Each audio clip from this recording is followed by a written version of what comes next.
essas informações é o professor do curso de Ciências Sociais da Universidade Cruzeiro do Sul e coordenador do grupo de pesquisa Conflitos Armados, Massacres e Genocídios, Rodrigo Medina. Boa noite, Rodrigo. Boa noite, Rodrigo. Bom, como é que você está? Tudo bom? Estava vendo isso aqui. Minha família inteira é de maçons e o meu filho que estaria assistindo a gente também é teu irmão. Que bom. Que bom. Esteja em casa. Obrigado. Obrigado eu. Portanto, você é meu tio. Bom, Rodrigo, em primeiro lugar, eu queria dizer, para começar essa história nossa aqui, vamos explicar quem foi Adolf Hitler. Bom, essa é uma pergunta que parece simples, mas ela é extremamente complexa. Um pintor frustrado, um político, não sei o quê. O que era o cara? Hitler é praticamente uma esfinge da contemporaneidade, né? Dado o volume de mitologias que sobre ele pairam, não é? De um órfão, né, desempregado nas ruas de Linz e depois de Viena, até o líder máximo dos destinos da sociedade alemã e, por conta da Segunda Guerra, praticamente dos destinos do mundo, não é? O mundo não seria mais o mesmo após a passagem de Adolf Hitler. Na verdade, o Mein Kampf é um livro que ele escreveu, inclusive, em 1924, que serviu para passar, inclusive, a mensagem que ele tinha na cabeça para toda a Alemanha. Eu queria que você contasse um pouco desse livro, porque o papel aceita tudo. E todos nós, em épocas de universidade, sabe disso, na nossa formação acadêmica, você tem sempre as antíteses, né? Então, você vai ler o Capital de Marx e você vai ler Mein Kampf, que tinha no Brasil, em português. Na minha época tinha. No papel, tudo é lindo. O nacional-socialismo alemão é lindo. O comunismo de Engels, de Marx, é uma coisa preciosa. E, na prática, a coisa se reverte. Então, eu queria que você falasse do Mein Kampf, do nacional-socialismo alemão.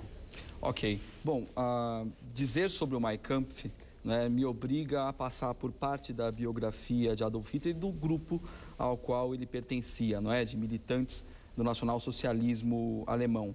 Em primeiro lugar, ele é escrito durante o ano de 1924.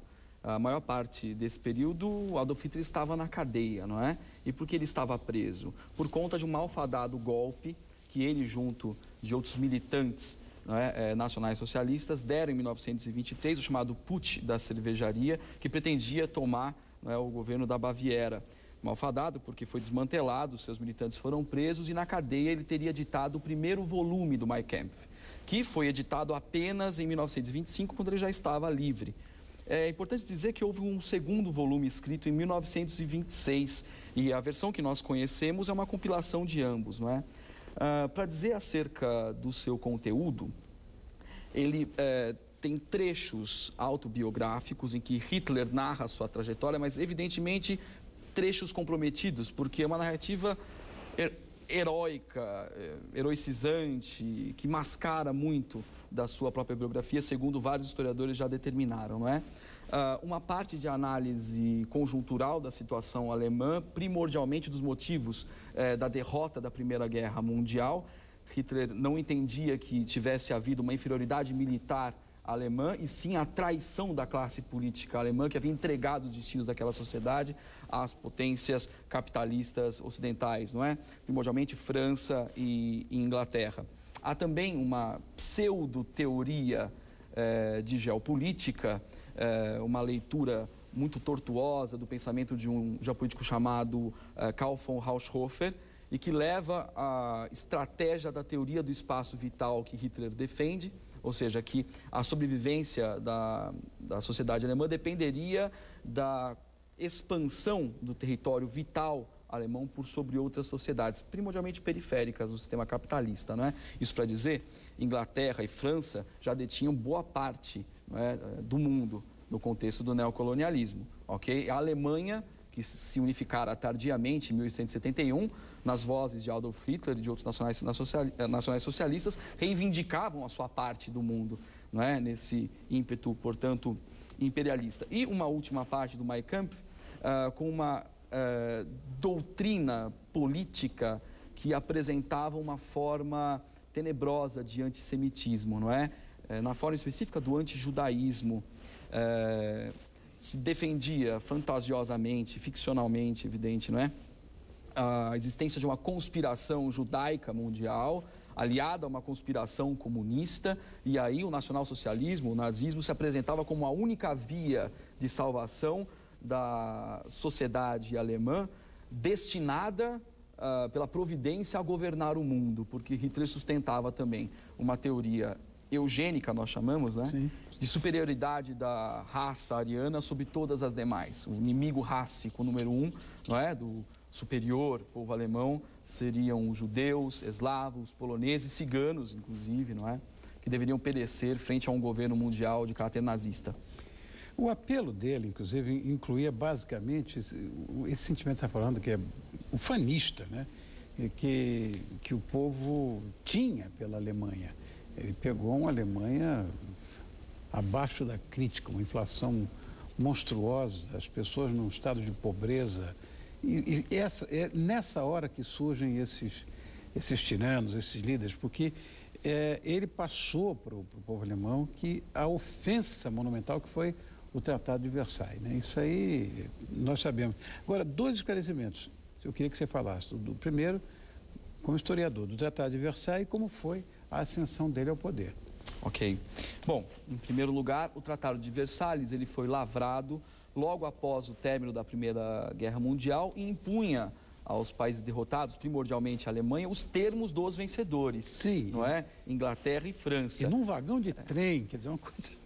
Pois é, o que em termos de relações internacionais, aqueles que se dão a estudar diplomacia, não é, encontram diversos erros, ou seja, a paz mundial já estava comprometida nos termos do Tratado de Versalhes.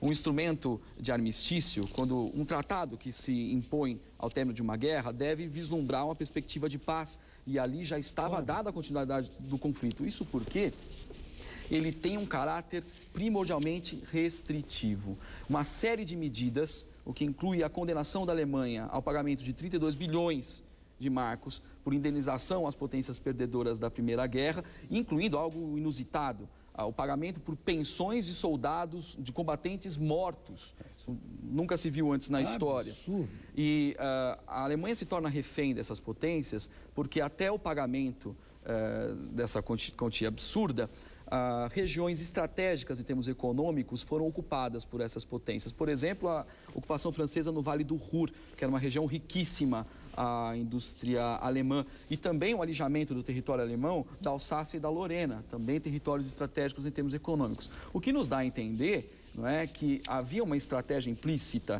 no Tratado de Versalhes de impedir que a recém-nascida industrialização alemã pudesse fazer frente à Inglaterra, primordialmente, e França, numa corrida capitalista mundial. Bom, o efeito disso foi nefasto, porque, nesse sentido, a Alemanha também foi impedida de se armar, ou seja, sua marinha de guerra e sua arma aérea foram extintas. Os efetivos do exército foram limitados a uma pequena centena de milhares de soldados. A conscrição militar obrigatória chegou ao fim, não poderia haver mais. Isso fomentou um ressentimento gravíssimo na sociedade alemã em relação aos vencedores da Primeira Guerra, mas também às classes políticas, não é, da recém-nascida e manca República de Weimar, não é? Ou seja, estava adubado o terreno para que ali se germinasse um regime totalitário. Só faltava o último componente de agravamento, que é a crise econômica sistêmica, não é? Ou seja, uma crise que foi do final da Guerra Mundial até o ano de 32, que ocorrem eleições presidenciais às quais concorre Adolf Hitler, não é? Levaram a uma situação de penúria extrema da sociedade alemã. Isso, na verdade, foi o grande gancho, porque, claro que é duro você, de repente, vir um pedaço do seu país, como a uva principal é Gewürztraminer, e tem um patê maravilhoso de um lugar chamado Strasbourg, e as pessoas falarem francês. Isso é pouco. Eu acho que o complicado foi, de fato, essa crise econômica que acabou com essa história e fez com que esse cara ascendesse ao poder. Em 1934, né, que ele se elegeu chanceler? Em verdade, há eleições parlamentares para o Reichstag em 1930. Tá. Não é? E os nazistas já conseguem um número relativamente expressivo de cadeiras, por se tratar de um partido novo, não é? Relativamente novo. Em 1932, há eleições presidenciais. O presidente da situação, Hindenburg, chega a disputar a presidência com o próprio Adolf Hitler. Não é? Hindenburg se reelege, mas para compor uma situação governista no parlamento, ele dá o cargo de chanceler ao partido nazista, e o primeiro indicado é o líder máximo do partido nazista, não é? Adolf Hitler. Que se intitula Führer. Com a morte de Hindenburg, em 1934 mesmo, Hitler ele funde a chancelaria à presidência e depois ratifica essa medida, esse ato normativo, por meio de um plebiscito, no qual ele obtém 89,9% de aprovação da sociedade alemã. Ele já era um líder carismático na sociedade alemã. O discurso nazista, de caráter messiânico, salvacionista, já havia cooptado boa parte de corações e mentes da sociedade alemã. Ele proclama-se a si mesmo como Führer, não é, líder máximo, do que ele nomeia o Reich alemão de 1000 anos, o Terceiro Reich, sucessor do Sacro Império Romano Germânico, o Primeiro Reich, não é? Sucessor do Império dos Kaisers de 1871 a 1914, agora o Reich que ele prometia de 1000 anos, que durou a bem da humanidade, não é? Sim. Até maio de 1945, não é? Eu sei que o estabelecimento do regime nazista, ele se deu em função dessa coisa ufanista, nacionalista, e fundamentalmente pela situação econômica que vivia a Alemanha naquela época, né? Qual era o painel econômico da Alemanha, exatamente nessa época? Bom, eu mencionei que a Alemanha havia se unificado tardiamente junto da Itália, não é? E há uma indústria muito incipiente nas regiões urbanas que é desmobilizada no tempo da Primeira Guerra Mundial, e com a ocupação estrangeira, o desenvolvimento econômico alemão vai decrescendo, né? Crises sistêmicas vão se instaurando e a Alemanha não participa da prosperidade, praticamente, do capitalismo mundial da década de 1920, chamada Belle Époque do capitalismo.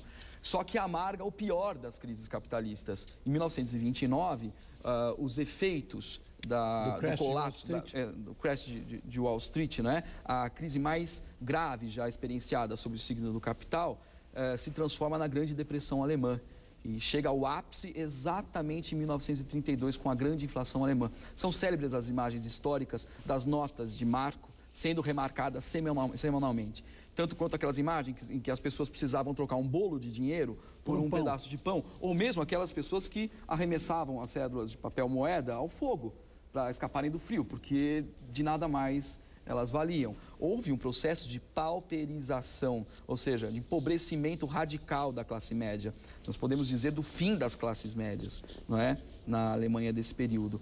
Como eu disse, o terreno era fértil para que o discurso mais radical, não é? Aquele que prometesse resgatar o brio da sociedade alemã, não na forma de um nacionalismo, não é? Que significa apenas o povo exercer a sua autodeterminação no espaço, mas o ultranacionalismo, não é? Que é uma convicção que beira a patologia de superioridade sobre demais povos. Rodrigo, muito obrigado por ter vindo. Eu que agradeço. Rodrigo Medina, como é irmão do meu pai, é meu tio, né? Quero agradecer a sua presença. E você é professor do curso de Ciências Sociais da Universidade de Cruzeiro do Sul. Sim. E quero deixar aberta aqui a porta para que você venha quando você quiser. Tá, eu agradeço imensamente o convite. Quero mandar um abraço especial para os meus alunos, para os meus colegas. Se me permite divulgar, claro. No ano que vem, o meu grupo de pesquisa está trabalhando, né, na publicação de um livro. Eu estou organizando junto da professora André Borelli. Nós lançaremos em abril um livro chamado Conflitos Armados, Massacres e Genocídios na Era Contemporânea. Bacana, bacana. E quando isso acontecer, você volta aqui.